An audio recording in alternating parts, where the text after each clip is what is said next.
Perkenalkan, saya Angani Miliani Bursiahan dari Prodi Akuntansi Perpajakan.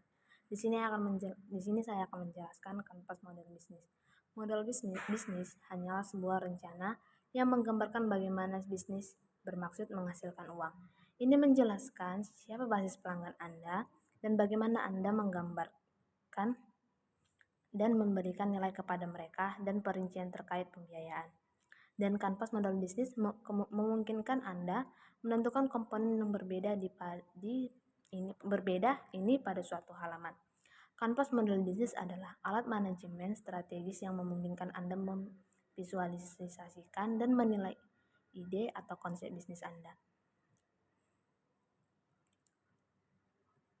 Cara membuat kanvas model bisnis ada 9. Yang pertama, segmen pelanggan. Ini adalah kelompok orang atau perusahaan yang Anda coba targetkan dalam jualan produk atau layanan Anda. Ada segmen pelanggan yang berbeda yang dapat ditargetkan oleh model bisnis, dan mereka adalah 1. Pasar massal. Model bisnis yang berfokus pada pasar massal tidak mengelompokkan pelanggannya ke dalam segmen. Sebaliknya, ini berfokus pada populasi umum atau sekelompok besar orang dengan kebutuhan serupa.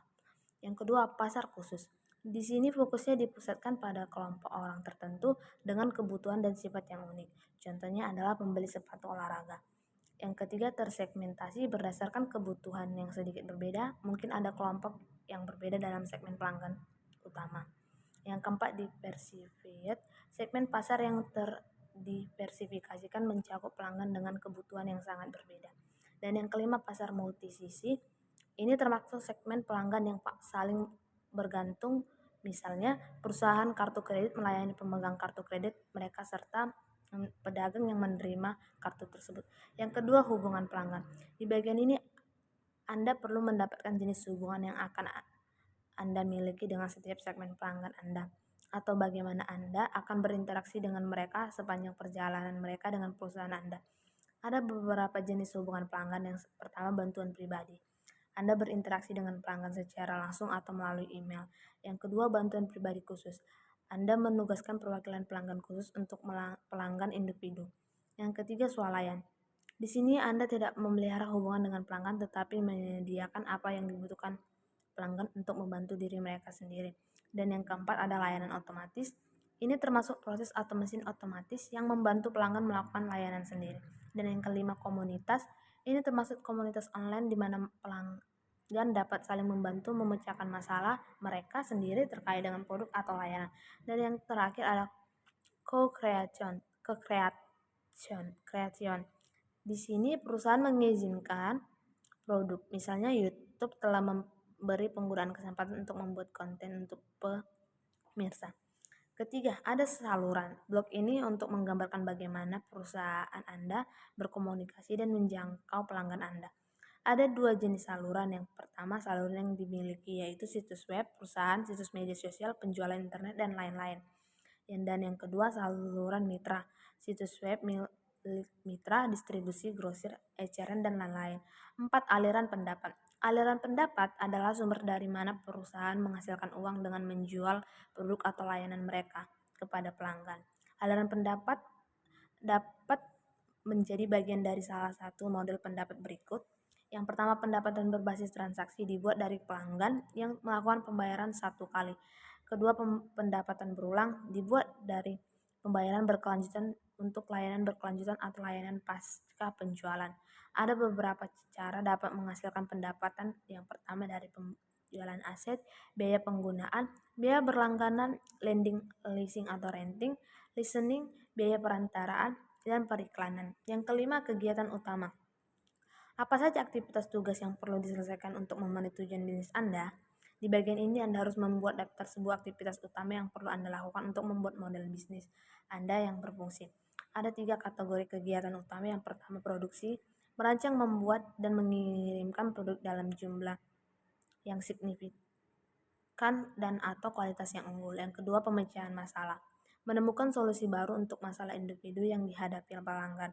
Dan yang ketiga, platform atau jaringan, membuat dan memelihara platform, misalnya Microsoft menyediakan sistem operasi yang andal untuk mendukung produk perangkat lunak dari pihak ketiga.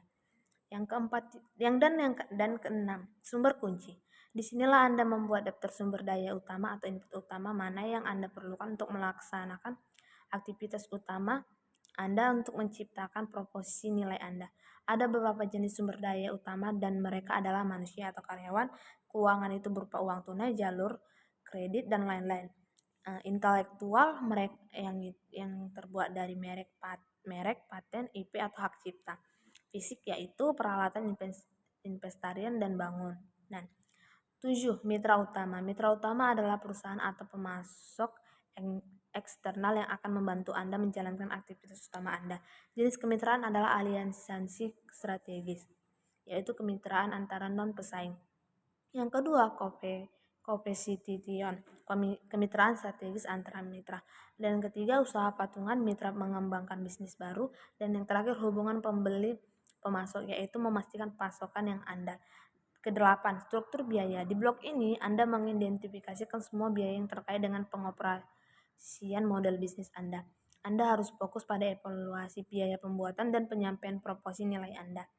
Bisnis dapat didorong oleh biaya atau berfokus pada meminimalkan biaya bila memungkinkan, dan didorong oleh nilai atau berfokus pada memberikan nilai maksimum kepada pelanggan. Dan yang terakhir, ke-9, proposi nilai. Ini adalah blok bangunan yang berada di jantung kanvas model bisnis, dan ini mewakili solusi unik Anda atau produk atau layanan untuk masalah yang dihadapi oleh segmen pelanggan atau yang menciptakan nilai bagi segmen pelanggan. Proposi nilai dapat berupa kuantitatif, harga dan kecepatan layanan, atau kualitatif, yaitu pengalaman atau desain pelanggan. Apa pendapat Anda tentang kanvas model bisnis? Setelah Anda menyelesaikan kanvas model bisnis Anda dapat membagikannya dengan organisasi dan pemangku kepentingan Anda dan mendapatkan umpan balik mereka juga. Kanvas model bisnis adalah dokumen hidup oleh